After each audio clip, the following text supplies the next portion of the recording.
Everything he went through to now see his number in the Raptors here at 4. Well, I think his journey started long before he came to Memphis. I mean, if you look at the documentary and see his life story, it's a heck of a testimony to the goodness of God and the grace of God, because as I've told Tony, you're supposed to be dead or in prison, but you survived, and there was many people that walked with him in life that got him to this point, including his mother and a lot of coaches that were in his life. So he's fortunate, but he kept putting in the work, and Tony was a little bit off base saying that I wasn't feeling him in the beginning.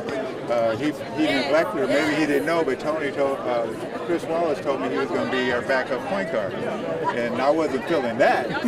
And but Tony, he came every day, he put in a full day's work, and he made everybody else put in a full day's work. And he got better. He never complained. He never came and said, "Coach, how come I'm not playing?" He just knew that if he kept doing the right thing, that his opportunity would come, and it eventually did. I think his first game was in OKC, and he scored like 27 points as a starting off guard, and then eventually I had him and Sam Young as the two starting wings. And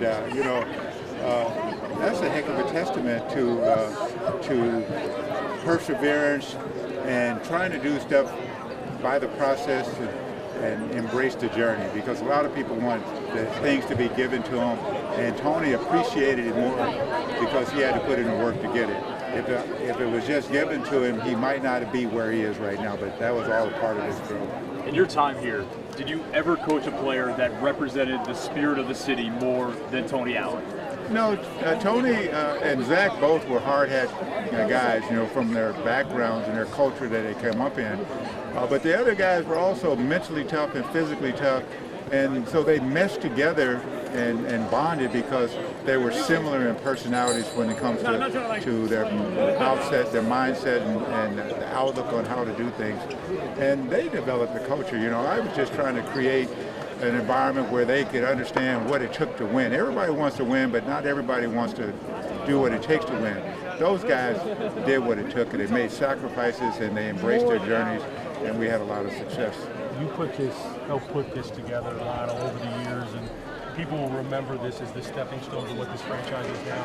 Do you ever allow yourself, now when you look and see 3 of your guys in the Raptors, the 4th is going to be there, realize the part that you played in piecing them together and then making this franchise what it is now? Well, I don't look at it that, and I hear what you're saying, I look at it that those guys did. It was their time. It was about them. It's still about them. This is honoring Tony tonight. It's not what I did.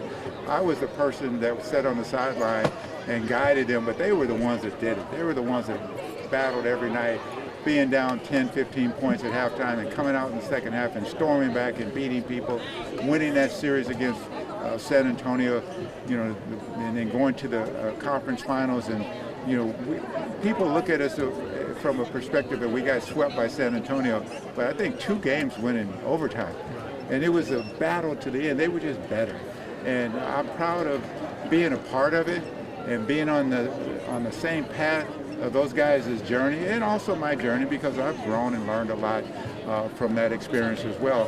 And that's how I look at it. Legacy, all that stuff is something that other people determine. All you do is go out and do what you do and embrace being you in doing it. And that's what I'm proudest of.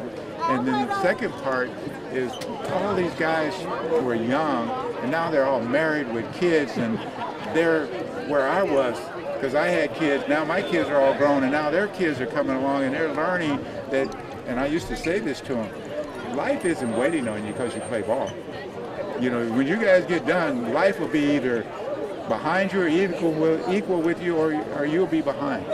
And you don't want to be behind. You want to be where you're supposed to be. And most of these guys have taken that to heart. I look at Mark and his lovely wife, and Tony and his lovely wife, Rudy Gay, and Mike Conley, everybody, and even Darrell Arthur. We don't talk about some of the guys that were on the periphery, but still were a big part of this journey that we've been on.